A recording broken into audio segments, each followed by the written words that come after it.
Hey, it's Mitchell.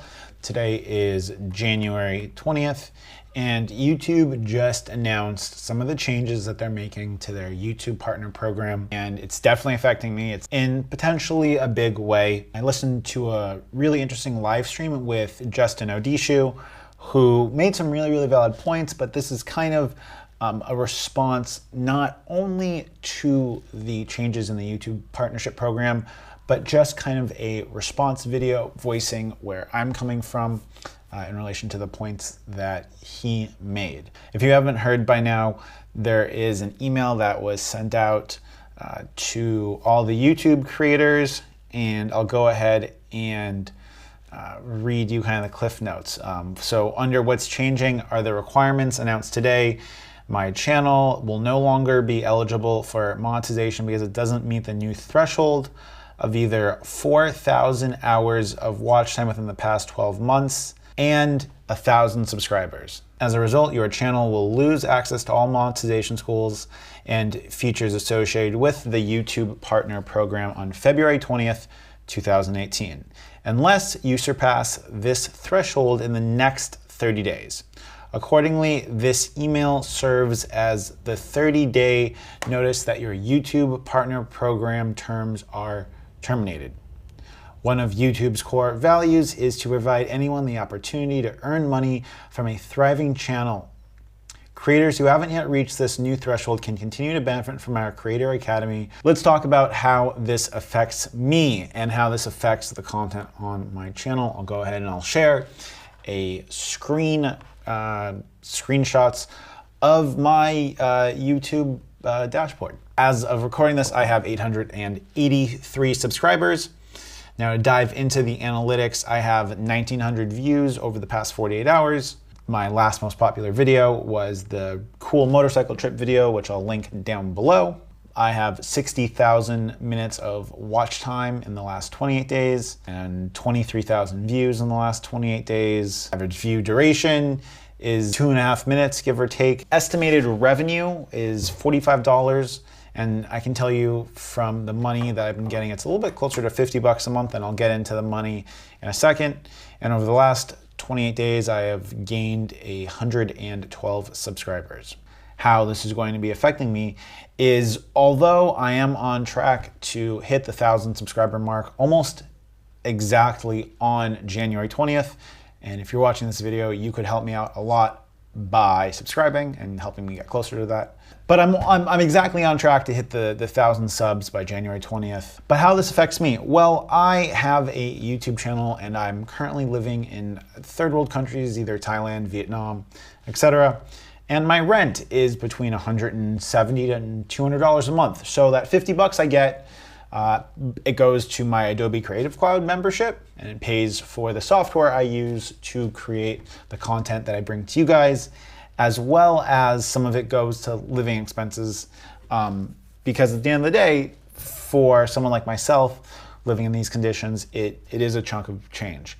And one thing that I wanted to bring up that Justin Odisho did not cover in his I guess live stream is that for smaller creators in third world countries, even if they're making between $40 and $100 a month doing tech reviews, which is generally like a higher paid type of video because it has a lot of room for advertisers that want to sell tech products. And it's one of the reasons that I have incorporated that into my channel. But tech YouTubers in India or tech YouTubers, in Vietnam or Taiwan, for instance, where the exchange rate is different. If they are serving to a Western audience, it is potential that they are making, to them a more sizable amount of money that is now being taken away. In regards to responding to some of the comments of, thinking that this is going to dissuade people from spamming YouTube with new accounts, I can understand why that sentiment exists. I can understand why that sentiment is there. But I think what this is going to do is, in fact, push more creators to not only other platforms, which is something I want to get to in a moment, but it's going to push the content on YouTube to be much more.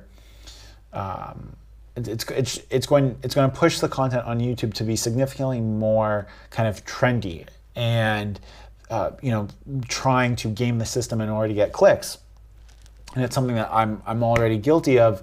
It's part of the reason why I bought my Zhiyun Crane 2, is so that I could make videos that people would be looking for on YouTube. And I don't see YouTube doing this really addressing or changing a whole lot, especially when it's not the little YouTubers who are putting content up in poor taste that are grabbing headlines, right? Because people like that generally don't have a following. And there hasn't been this huge gluttony, or this huge influx, I should say, of one and done YouTubers putting shocking things on the platform and hurting YouTube's relationship with advertisers. We've been seeing this significantly more with their people on their platform that have bigger influences, such as Jake Paul, PewDiePie, who are saying or doing things on their channel that is getting attention of bigger companies. So to me, this just seems like a way to go after a smaller problem on YouTube whilst not necessarily encouraging new or upcoming channels to go ahead and push through and persevere. So I'd like to see this from YouTube's point of view. I think that there's generally going to be a lot more people in third world or in developing countries that this hurts a lot more, especially ones that cater to an English-speaking audience, since the ad buy in America is higher. And this is part of the reason why I'm going to be putting a lot of my content on Steam. If you don't know what Steam is, it is an online social media platform that uses cryptocurrency to reward content creators. And as of right now, cryptocurrency is something that I am starting to experiment with, and I really like the idea of being rewarded in some type of coin or some type of cryptocurrency that is secure on a blockchain, since it's going to be no extra work for me to make content for Steam. So, that's going to wrap it up. Sorry for kind of jumping on a tangent talking about cryptocurrency. If you guys want more cryptocurrency videos, go ahead and leave comments down below. And till next time, guys, it's been Mitchell, Millennial, coming to you from Hanoi, Vietnam.